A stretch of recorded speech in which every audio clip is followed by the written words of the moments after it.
আসসালামু আলাইকুম দর্শক, বিকেলের জন্য পারফেক্ট আর সহজ একটা নাস্তার রেসিপি শেয়ার করব। এই নাস্তাটা তৈরি করা যায় ঘরে থাকা উপকরণে, আর তৈরির পদ্ধতি খুবই সহজ। আলু আর আটা দিয়ে এই মজাদার নাস্তাটা আমি তৈরি করেছি, আর এটি খেতে ছোট বড় সবাই অনেক বেশি পছন্দ করবে, আর বিকেলের নাস্তা হিসেবে পারফেক্ট একটা আইটেম। কিভাবে এই মজাদার নাস্তাটা আমি তৈরি করে নিয়েছি সেটি জানার জন্য পুরো ভিডিওটি প্রথম থেকে শেষ পর্যন্ত দেখার অনুরোধ থাকলো। সেই সঙ্গে প্রতিদিন নতুন নতুন রেসিপি পাওয়ার জন্য আমার চ্যানেলটি সাবস্ক্রাইব করে রাখার অনুরোধ থাকলো। নাস্তা তৈরি করার জন্য প্রথমে একটা মিক্সিং বলে নিয়ে নিব আটা। 2 কাপ আটা আমি আজকে ব্যবহার করেছি, আর 2 কাপ আটার জন্য পরিমাণ মতো লবণ দিয়ে দিয়েছি। এখন এখানে একে একে আরও অন্যান্য কিছু উপকরণ ব্যবহার করব। দিয়েছি আমি 1/4 চা চামচ কালো জিরা, আর দিয়ে দিব চিনি। আমি 2 চা চামচ চিনি ব্যবহার করেছি।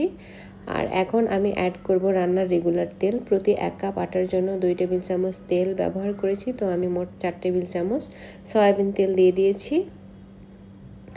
এখন আমি এই সবগুলো উপকরণ হাত দিয়ে ডলে ডলে ভালো করে মিশিয়ে নিব। আর হ্যাঁ, আমি এখানে আরও একটি উপকরণ ব্যবহার করেছি। আমি ব্যবহার করেছি 1/2 চা চামচ বেকিং সোডা।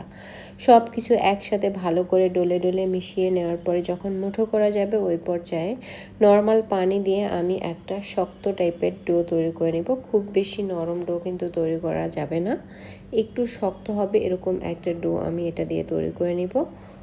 তো আমার ডোটা কিন্তু ভালো আমি মথে নিয়েছি, আর এটা তৈরি করা হয়ে গিয়েছে। এই পর্যায়ে এই ডোটাকে আমি রেস্টে রেখে দিব প্রায় 30 মিনিটের মতো।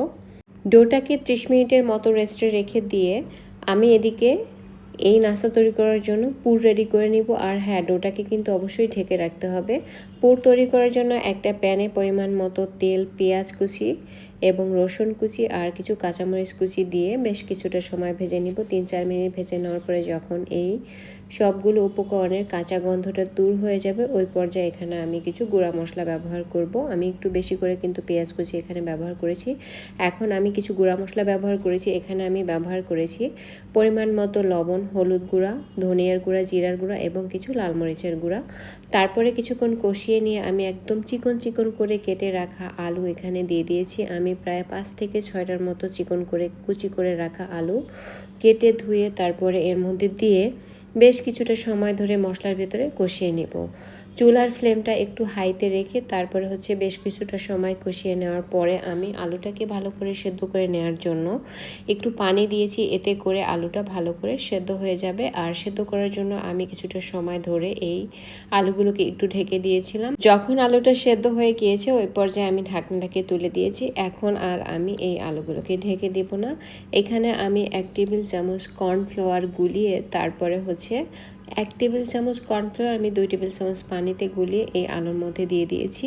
এতে করে এই আলুর মিশ্রণটা একটু ঘন হবে এবং পুরটা নাস্তাতে ব্যবহার করতে সহজ হবে। তো আমার পুরটা কিন্তু তৈরি করা হয়ে গিয়েছে, আমি নামিয়ে ঠান্ডা করে নিব। আর এইদিকে আমি ফিরে আসছি ডোয়ের কাছে। ডোটা কিন্তু এখন অনেকটা সফট হয়ে গিয়েছে। এখন এই ডো দিয়ে আমি একটু লম্বা করে ছোট ছোট করে লেচি কেটে নিব। তো আমি এই সবগুলো দিয়ে তারপরে রুটি বেলে নিয়েছি। রুটি তৈরি করে আমি কিভাবে নাস্তাগুলোকে তৈরি করছি সেটা ভিডিও দেখলেই বুঝতে পারবেন। প্রথমে একটা রুটি নিয়ে আমি মাঝখানে পুরোটা দিয়ে দিয়েছি, আর আমি সাইড থেকে একটু পানি লাগিয়ে নিয়েছিলাম যাতে এটা ভালো করে সিল হয়ে যায়। আমি আরও একটু ভালো করে সিল করে নেওয়ার জন্য একটু সাইড দিয়ে চেপে চেপে দিয়ে তারপরে আমি একটু দড়ির মতো করে দিব। এতে করে নাস্তাটা দেখতে যেমন সুন্দর লাগবে তেমনি ভেতরের পুরোটা বের হয়ে যাওয়ার আর কোনো সম্ভাবনা থাকবে না। তো এইভাবে আমি একটা নাস্তা কিন্তু ইতিমধ্যে তৈরি করে ফেলেছি। একইভাবে আমি আরও একটি নাস্তা তৈরি করে দেখিয়ে দিচ্ছি যাতে আপনারাও খুব সহজেই ভিডিও দেখে নাস্তাটা তৈরি করে নিতে পারেন।